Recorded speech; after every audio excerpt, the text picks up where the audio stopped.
السلام علیکم دوستو، نالج ود اسلام خوش آمدید دوستو۔ عظیم تاریخی واقعات کی سیریز میں ہم جانیں گے کیسے کنفیوشس مثالی حکمران کی تلاش میں نکلتے ہیں۔ دوستو، مشہور چینی حکیم کنفیوشس دنیا کے بہت بڑے داناؤں اور بزرگوں میں شمار ہوتا ہے۔ وہ 5ویں صدی قبل مسیح کے آغاز میں ایک ایسے شخص کی تلاش میں اپنے وطن لوس صوبہ شتنگ سے نکلا جو اس کے بتائے ہوئے اصول کے مطابق حکمرانی کے لیے تیار ہو۔ اس وقت کنفیوشس کی عمر 55 سال کی تھی۔ وہ 13 برس اپنے دیش سے باہر رہا۔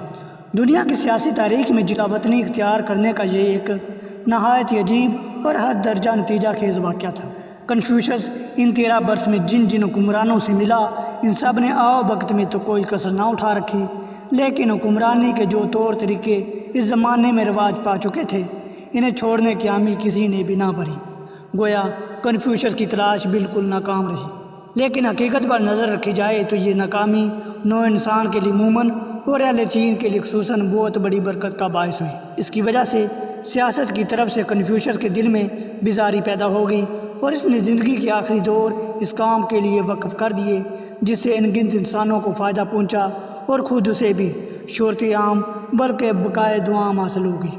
دوستو، کنفیوشس کے والدین اتنے غریب تھے کہ اس کے لیے تعلیم کا کوئی انتظام نہ کر سکتے تھے، مگر اس کا شوق علم ہر مشکل سے عہدہ برا ہوتا رہا۔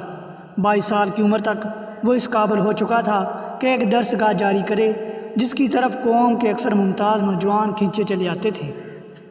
عمر کی پختگی کے ساتھ ساتھ اس کے سیاسی نظریات بھی نشو و نما پاتے رہے۔ آخر اس نے معلوم کر لیا کہ حکمرانی کے اختیارات کیوں کر استعمال کرنے چاہیے اور عوام کے ساتھ تعامل کے صحیح طریقے کیا ہیں۔ اس کی عمر 52 سال کی تھی جب اسے چنگٹوں کا صدر عدالت بنا دیا گیا۔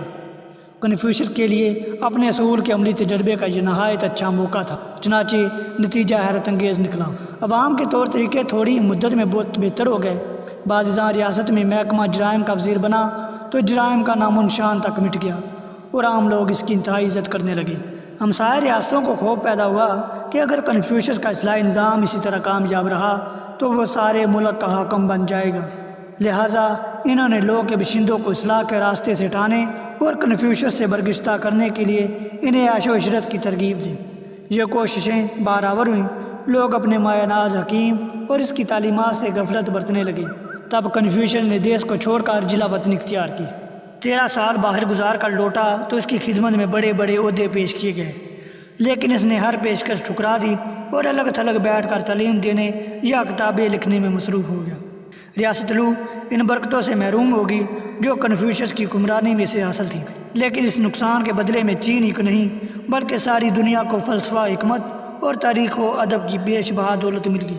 چین میں 1500 سال پیشتر سے جو کچھ لکھا گیا اور ہوتا رہا، کنفیوشس نے اسے مرتب کر دیا۔ اگر یہ کام انجام نہ پاتا تو دنیا ان حالات سے بالکل بے خبر رہتی۔ کنفیوشس نے جسمانی الہام کا دعویٰ کبھی نہیں کیا۔ وہ افراد اور قوم کو اچھے اخلاق سکھاتا تھا۔ اس کے حکیمانہ باتیں کروڑوں چینیوں کی نوک زبان ہیں اور انہیں چین کی بہت قیمتی علمی میراث سمجھا جاتا ہے۔